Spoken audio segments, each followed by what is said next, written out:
right, man. With us right now, we've got the one and only, man, Trayon White. I call him the People's Champ. Hey, what's up, Angie? How are you? DC Council member for Ward 8, the great Ward 8.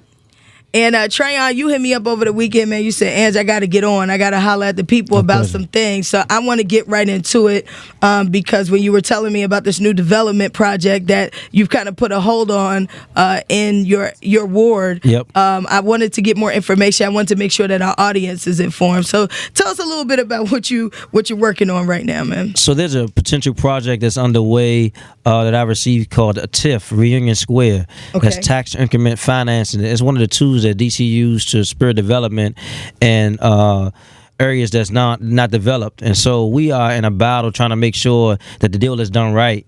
Part of this conversation started before I became council member, but essentially we're proposing to give $60 million in TIF funding to fund a project for a hotel, a residential building, and a office building. Okay. And of that, there's only 12 units that's deemed affordable. And with those affordable units, you have to make at least $70,000 in your family. And so we're trying to give some pushback on what that proposal looks like. We're trying to make sure there are minority businesses in the deal that's going to do the retail. We're trying to make sure that it's something that works for the entire community, not just a few people in the community. Right, because when I was doing the research on it, a big thing has been, especially in Ward 8, that, there has been a lack of development, that there aren't hotels over there, that there isn't healthcare facilities over there. So it seems like on one end, there's a benefit in that you would have more residential space, more businesses. So it seems like that's what is the idea of the whole proposal. So last year I put $600,000 in the budget to create more grocery options in the ward. We actually opening up 2 new grocery stores in the ward, one on MLK and Good Hope Road and one on South Capitol and Atlantic Street. We also have a bus boys and poets coming. So there is some movement when it comes to amenities in the community. Right. But we shouldn't use the term for amenities to accelerate gentrification, especially on people's tax dollars. And it has to be responsible development. And so we have to go back to the table with the developers in the community to try to figure out what's a happy medium for the entire community. And what would a happy medium be based on what you've read of this TIF? Oh, part of it is to make sure that we have guaranteed jobs for residents. Right now, in the community benefit agreement, on paper, it only guarantees 15 jobs for a project that's $300 million. And there are other jobs that's definitely going to be on the site, but not guaranteed. We also have an Anacostia Steelers, who is a football team that's not in the community benefit. We have a lot of organizations that's doing great things that can benefit from a project this massive. And we have local businesses, construction companies, stores, mom and pop stores that want to participate that we haven't clearly ironed out to ensure that we guarantee their participation in our own community. So essentially you're not against the development. And I think you said this in the article I was reading in the city paper. It's about responsible development, right? Absolutely, and it's about what you got in writing on paper on the front end, not negotiating on the back end. And that's what we had a little back and forth with the community about, because there's some residents that want the project and there's some residents that don't want the project, and it's my job as a leader of the community to make sure we can find out what that happy medium is, if it is. Okay, because I was gonna say, is it from what you're hearing from your people, is it like a 50-50 thing, or is it? Well, DC is changing, as you know, and we have a lot of new residents that's more educated, more active in the community, that's formed a coalition that's more active in saying this is what they want. But you have the disengaged community that's the majority of the community that Ward 8 probably has one of the highest unemployment rates per capita in the country. Right. And so the people that need to be engaged the most is the least informed and least engaged. And so we're trying to get them to get the information so they can make an informed decision about what they want to see happen in their community, because we have other pressing issues like the health disparities happening in the community, the education, the crime in the community. We're talking about business opportunities in the community. We have a lot of things we can focus on that's high priority for me outside of a hotel.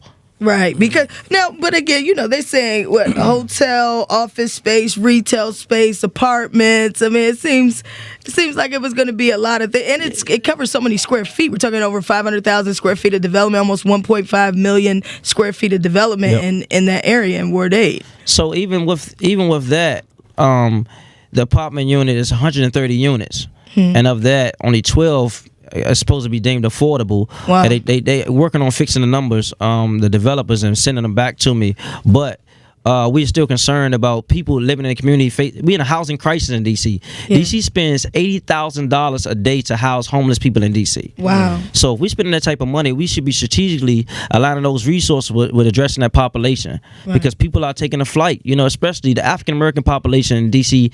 has been decreasing drastically in the last 10 years, from 78% to about 47% right now. Mm-hmm. Wow. Yeah, and it continues. I mean, monthly, it continues. And we get an influx of new residents, between 900 and 1,000 new residents every month for the like these last 3 years.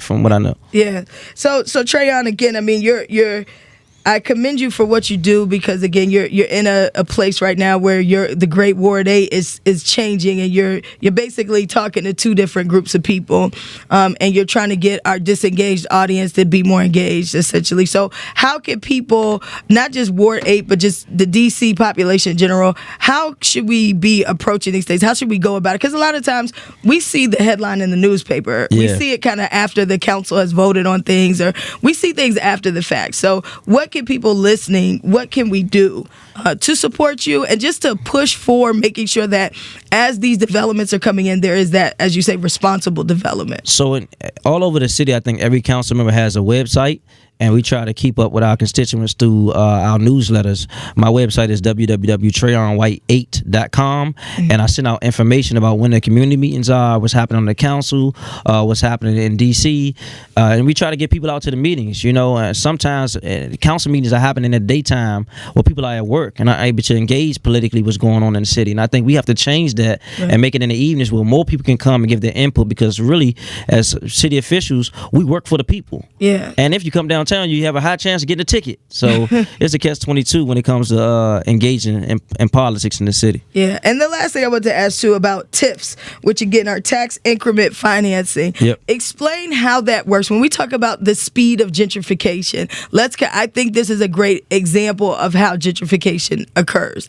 So can you explain to the people tax increment finance? So it's not unique with DC. It's ran throughout the country. So it's a tool in the toolbox the government use in areas that's underdeveloped. And what we do is essentially underwrite some of the projects. So if there's a $300 million project, DC underwrites about $60 million of their project, may do the infrastructure of their project to take some of the weight off the developer, because the developer's saying this can't get done but for this TIF, and the government get involved to help spur development, because most people don't want to develop in areas because it's high risk. You may not get the return on investment.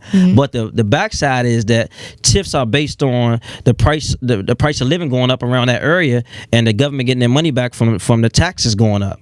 And that's the problem in the community. How can we ensure that as we do this development, that people's taxes don't rise, skyrocket, and our elders get pushed out, the parents get pushed out, and those who've been there for 20, 30 years get pushed out and are unable to live there. And those are the people that we're concerned about as well, not just the new people moving in. Right, there it is. Well, Trayon, again, you're in a hell of a fight. Always. And that's why, but you stand strong. You're in it. I see you're in law school too now. How's that going? Oh, tough. So I got some homework to do right now, so it's coming along. I appreciate you for waking up, and again, just keeping us informed. We're an open door policy on the Angie Ange Morning Show when it comes to you and anyone else who wants to speak their piece about what's going on in DC, on the council, and how just keeping people informed in general, I think is very important, because like you said, we just don't know. And we don't know what to do when we hear about these things. So, again, let everybody know how they can follow you, how they can reach out to you. I'm on Instagram, social media, Trayon White, Trayon White, 8.com. I want to thank you also, Angie, for being an advocate in the community. You've been fantastic on the front line in so many different venues, kissing the community. Yeah, man. I gotta go visit my folks over at Anacostia too. Anacostia High School. They know I love them over there, and I see them doing big things.